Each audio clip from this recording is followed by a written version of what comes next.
The collective is stepping into a sharper truth tonight, the kind that doesn't just sit pretty on a shelf. It questions your identity while you're holding it. This isn't about who was chosen. This is about who actually understood what was given. Barnabas pulls the curtain back on something most people protect with their whole chest, the idea that truth belongs to a group, a bloodline, a label, a tradition. And with one quiet swing, he shows you can inherit something sacred and still have no idea what it is. Tonight, the collective is learning the difference between carrying a name and carrying a knowing, between belonging to something and actually becoming it. Because a lot of people are standing inside ancient promises like tenants, never realizing they were supposed to become the builders. A title can be given, a lineage can be traced, a tradition can be repeated. But understanding? That must be earned in the silence no one applauds. The outer world will always reward identity. The inner world only responds to awareness. So many will say, "This is mine," while never unlocking what it holds. But truth is not moved by ownership. It reveals itself through alignment.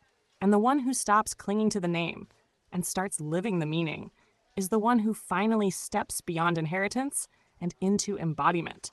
Because the scroll does not open for the loudest claimant. It opens for the one who can see. Channeled by your architect musician, 36110, 27 palms of eyes. The golden whisperer, sea star, Devalan, see all. Apply the news you can use, truth and accuracy. The real non-bedazzled jewels. You're really committing to this codex thing. Respect. Most people tap out after the first "wait, what do you mean it's symbolic" moment. You? Still here? Brave or stubborn? Same difference. Codex of the Forgotten Threads. Scroll 2, the Unclaimed Inheritance, the Book of Barnabas, who owns the covenant and who never did. Catch this before it rearranges your mental furniture. Everyone argues over who belongs to truth. Barnabas walks in and basically says, "None of you owned it the way you think you did." Yeah, that kind of energy. The scroll opens. Barnabas makes a claim that would have gotten side eyes in every direction. He says the covenant people thought was theirs was misunderstood from the start. Not stolen, not replaced, misread. That's worse, by the way. You can fight theft. You can't easily fix generations of confident misunderstanding.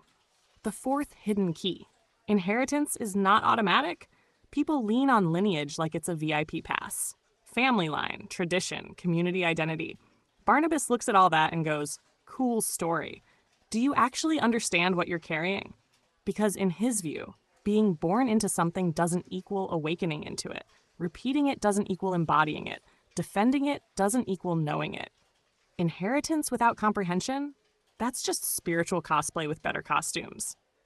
The real argument nobody likes. This is where things get spicy. Barnabas claims that the true inheritance belongs to those who perceive the deeper meaning, live the transformation, understand the intention behind the law, not those who simply preserve the form. That's a direct hit to identity-based certainty, because it means truth isn't owned, it's recognized, and recognition requires effort. Annoying, right? The fifth hidden key. The golden calf wasn't just a story. Barnabas revisits that famous moment. You know the one. People waiting, getting impatient. So they build something visible, something tangible, something they can control. Sound familiar? He's not just talking about an ancient statue. He's pointing at a pattern. When people don't understand the invisible, they replace it with something easier to manage. Ritual without meaning, authority without insight, certainty without depth. Different century, same behavior. The sixth hidden key, fasting, sacrifice, and the real currency. Barnabas dismantles external sacrifice like he's cleaning out a closet. He basically says, God doesn't need your performance. No one's impressed by empty fasting, symbolic suffering, ritual gestures without inner change. The real offering? Justice, compassion, self-control, awareness, which inconveniently can't be faked long-term. The identity illusion. Brace yourself. Barnabas is not interested in labels. Not who you say you are, what group you belong to, what tradition you defend. He's asking one question. What have you actually become? That's it. And that question has ruined more comfortable belief systems than any external attack ever could. what many still miss. This isn't about replacing one group with another. It's about replacing surface identity with lived understanding. It quietly destroys the idea that truth belongs to a single lane. It demands personal responsibility instead of inherited certainty. And here's the uncomfortable echo. You can be chosen and still be asleep. People fought over who had the truth. Barnabas questioned whether they even recognized it. They guarded the symbol. He pointed to the meaning. They claimed inheritance. He demanded transformation. The crown is not proven by wearing it. The path is not honored by pointing at it. The truth is not secured by defending it loudly. It reveals itself to those who live it quietly. And the deeper cut? You don't lose truth by being excluded. You lose it by refusing to understand it when it's right in front of you. Lineage may introduce you. Tradition may guide you. But neither can awaken you. That part is yours alone. Because the real inheritance was never blood, never title, never claim. It was always perception. And most people? They're still arguing over the house while the keys sit untouched in their own hands. You want receipts again? Of course you do. Can't just let an ancient text whisper at you without checking its credentials, like it's applying for a job. Fine. Here's the paper trail, minus the incense and dramatic music. Receipts, the uncomfortable footnotes. Epistle of Barnabas, c. 70 to 130 CE. This is the actual source of all this disruption.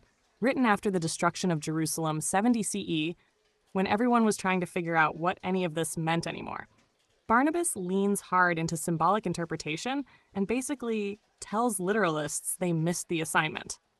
Codex Sinaiticus, 4th century CE, includes Barnabas right alongside canonical texts, not hidden, not fringe, sitting in the same room as what later became official. Then history did its usual thing and started rearranging the guest list. Clement of Alexandria quoted Barnabas like it mattered, which suggests early intellectual circles didn't see it as some weird outlier. Origen treated it as spiritually valuable but not canon. Translation, respected, but people were already getting nervous about how far it pushed interpretation. Eusebius of Caesarea later labeled it disputed. That's historian code for this text makes people argue at dinner. Esoteric knowledge, the layer under the ink. One, covenant as consciousness, not contract. Barnabas reframes covenant from a legal agreement into something closer to alignment of mind and behavior. Not you're in because you belong. More like you're in because you understand. That's a philosophical shift, not just a religious one. 2. Anti-literalism was a real movement. Barnabas isn't alone. Early thinkers were already wrestling with symbolic versus literal readings. Shaman, Philo of Alexandria, before Barnabas, used allegory heavily. Later Christians followed that thread, especially in Alexandria. So this idea didn't come out of nowhere. It was part of a bigger intellectual current trying to reconcile ancient law with evolving consciousness. 3. The two ways equals ethical psychology. The way of light versus darkness isn't mythology fluff. It maps to behavior patterns. Honesty versus manipulation. Discipline versus indulgence. Awareness versus self-deception. This structure appears in earlier texts like the Didache, which also lays out the two ways. Translation. This was a known framework for moral development, not just poetic language. Seraph 4. The golden calf, human pattern, not just history. Barnabas uses it symbolically. When people can't grasp the invisible, they build something visible and call it truth. That pattern shows up everywhere. Religious systems, political ideologies, even modern self-help identities. Humans don't like ambiguity, so they manufacture certainty.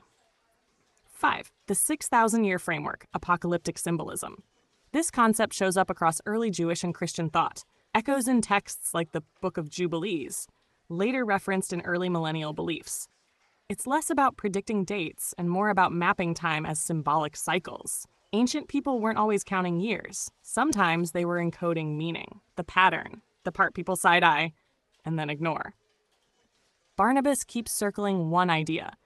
External structure without internal transformation equals failure, which is awkward because systems survive on external structure.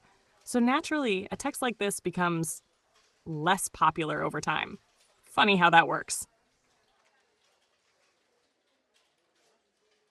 Truth isn't inherited like property. It's recognized like a signal.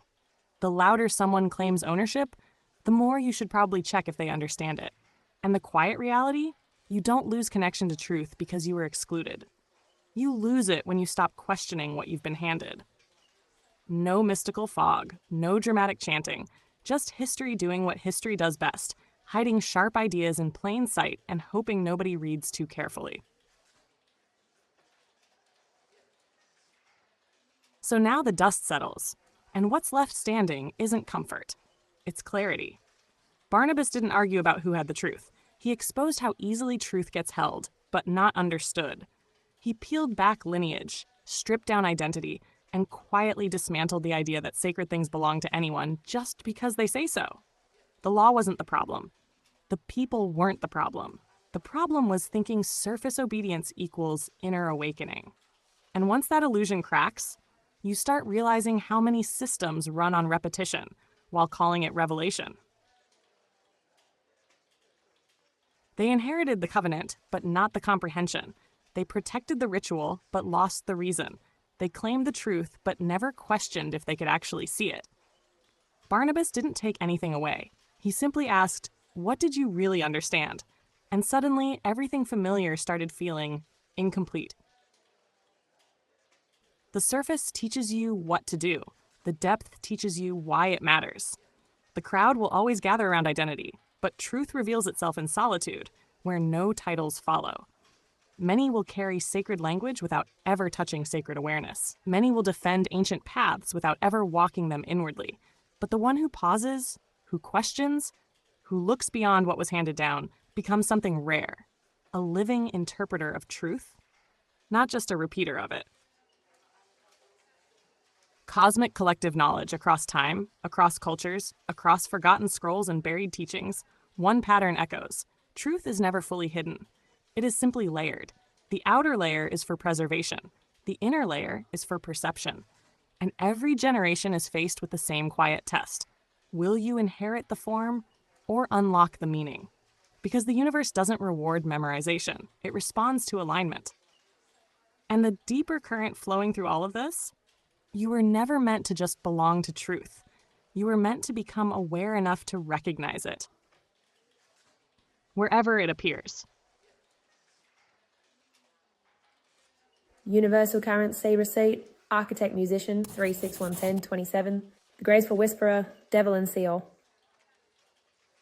They inherited the covenant, but missed the meaning. This scroll exposes the difference between carrying truth and actually understanding it. Not everything sacred is understood. Not everything repeated is real. Awareness is the only key that doesn't get handed down.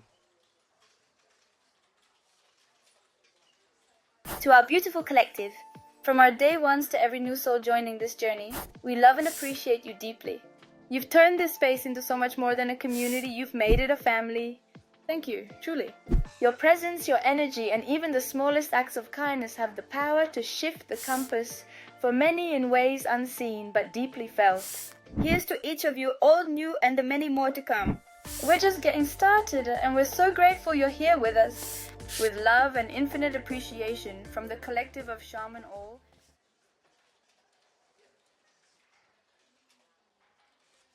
The symbol points, but it cannot walk for you. Understanding is the only inheritance that cannot be stolen. Many repeat the path. Few become it.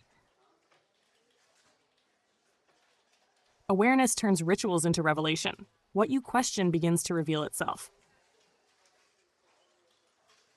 Truth does not hide. It waits for perception to mature.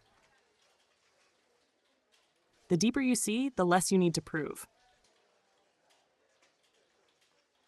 Sacred things lose power only when they are performed without presence. Clarity is quieter than belief, but far more precise. The one who seeks meaning finds doors where others see walls. You don't awaken by collecting answers. You awaken by refining your sight. Real alignment feels like peace, not performance. Until next time, your Sea Star Curacy, channeled by 3611027, the Beautiful Whisperer. Our Sea Star Devalan Seal. Apply the news you can use.